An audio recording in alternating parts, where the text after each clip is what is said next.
अग्निकांड मामले एसआईटीના રિપોર્ટની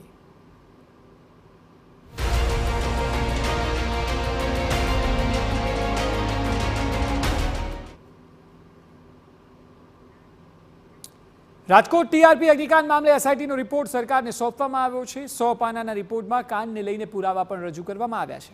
એસઆઈટીના વડા સુભાષ ત્રિવેદીએ સરકારને રિપોર્ટ સોંપ્યો। આ રિપોર્ટમાં આખી ઘટના પાછળની બેદરકારીનો ચિતાર આપવામાં આવ્યો છે। આખા રિપોર્ટમાં કુલ 4 વિભાગની બેદરકારી સામે આવી છે। એસઆઈટીના વડા સુભાષ ત્રિવેદીના જણાવ્યા મુજબ કયા વિભાગ દ્વારા ક્યાં બેદરકારી દાખવવામાં આવી તે અંગે સરકારને જાણ કરી દેવાઈ છે।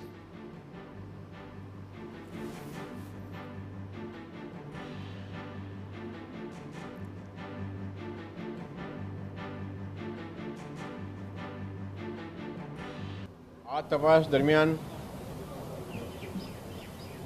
અલગ અલગ વિભાગના લોકોની નિષ્કાળજી ધ્યાને આવેલી છે। જે નિષ્કાળજી અંગે સરકારશ્રીને રિપોર્ટ આપવામાં આવ્યો છે, પોલીસ વિભાગ, town planning department, fire department, RNB, આ તમામ વિભાગની જે નિષ્કાળજી હતી એ નિષ્કાળજીને શોધી કાઢી એના પુરાવાઓ શોધી કાઢીને સરકારશ્રીને ધ્યાને મૂકવામાં આવ્યું છે।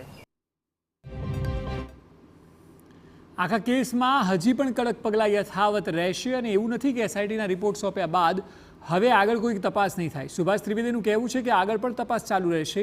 જે કોઈ સંડોવાયેલા હશે તેને છોડવામાં નહીં આવે, પછી ભલે તે કોઈ ઉચ્ચ અધિકારી જ કેમ ન હોય। અને આમાં કોઈ પણ વ્યક્તિ સંકળાયેલ હશે તો એના વિરુદ્ધમાં સંપૂર્ણ કાર્યવાહી કરવામાં આવશે।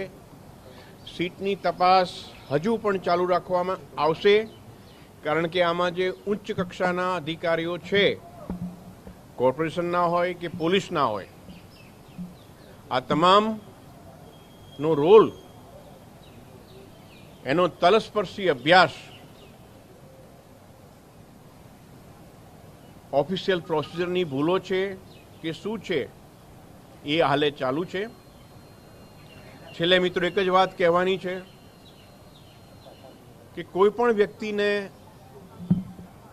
નિર્દોષને દંડવાની માનસિકતા અમારી નથી કે જેને કારણે આ બનાવ, જે નિષ્કાળજી અથવા તો મેળાપીપણા જેવી વસ્તુને કારણે આ બનાવ બન્યો હોય અને નિર્દોષ વ્યક્તિઓના જાન ગયા હોય, જીવ ગયા હોય, એવો કોઈ પણ સરકારી કે ખાનગી પદાધિકારી હોય કે કોઈ પણ અધિકારી હોય એના વિરુદ્ધમાં પણ તપાસ અને કાર્યવાહી કરવામાં આવશે। મિત્રો, 4 આઈએએસ ઓફિસરની અને 1 આઈપીએસ ઓફિસરની પૂછપરછ કરવામાં આવી છે। જે લોકોના ગેમ ઝોનમાં ફોટોગ્રાફ્સ હતા એ લોકોની પૂછપરછમાં એવું ધ્યાનમાં આવ્યું છે કે માર્ચ મહિનામાં 2022માં એક બર્થડે હતી અધિકારીની, એટલે બર્થડેમાં પરિવાર સાથે આ લોકો ગયા હતા। આ લોકો એના ઉદ્ઘાટન કે ઓપનિંગમાં ગયા ન હતા, એટલે એ પૂછપરછ કરી છે। અન્ય આઈએએસ આઈપીએસ ઓફિસરોની પણ તપાસ, ઇન્ટ્રોગેશન, પૂછપરછ કરવામાં આવશે। સરકારશ્રીની સ્પષ્ટ સૂચના છે સીટને, એ પ્રમાણે કાર્યવાહી કરવામાં આવશે એની હું ખાતરી આપું છું। તો એસઆઈટી રિપોર્ટ રજૂ કરવામાં આવ્યો છે। 100 પાનાનો આ રિપોર્ટ છે અને જે પ્રકારે 4 વિભાગની બેદરકારીનો ઉલ્લેખ કરવામાં આવ્યો છે, ત્યારે આ કેસને લઈને અનેક સવાલો ઊભા થઈ રહ્યા છે। બિગ વોલ પર આપણે બતાવીશું। આખા કેસમાં જ્યારે રિપોર્ટ સોંપાયો ત્યારે સૌથી પહેલો સવાલ એ છે કે કાર્યવાહી ક્યારે થશે।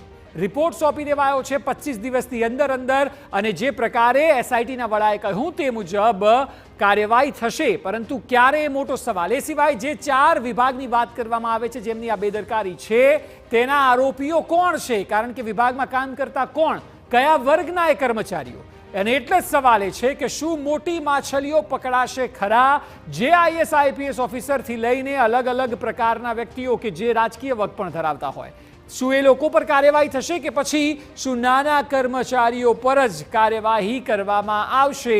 આ મોટો સવાલ છે કે જે 25 દિવસ બાદ પણ સૌ કોઈ પૂછી રહ્યા છે। શું રાજકીય આંકડાઓના નામ આવશે સામે? એવું કહેવાય છે કે જે અધિકારીઓ છે તેમનો ક્યાંક ને ક્યાંક રાજકીય નેતાઓ સાથેના સંબંધ પણ છે. એ જે પણ વ્યક્તિઓ હોય, શું એ લોકોના નામ બહાર આવશે? આ 5 સવાલ જે ખૂબ મહત્વના હતા, આ રિપોર્ટ સોંપાયા બાદ તેના જવાબ મેળવવાની રાહ રહેશે, કારણ કે હવે રિપોર્ટ સોંપાઈ ગયો છે. રિપોર્ટમાં જે તથ્યો બહાર આવશે તે મુજબ આગળના દિવસોમાં કાર્યવાહી થશે. ત્યારે સવાલ એ જ છે કે મોટી માછલીઓ પકડાશે ખરી?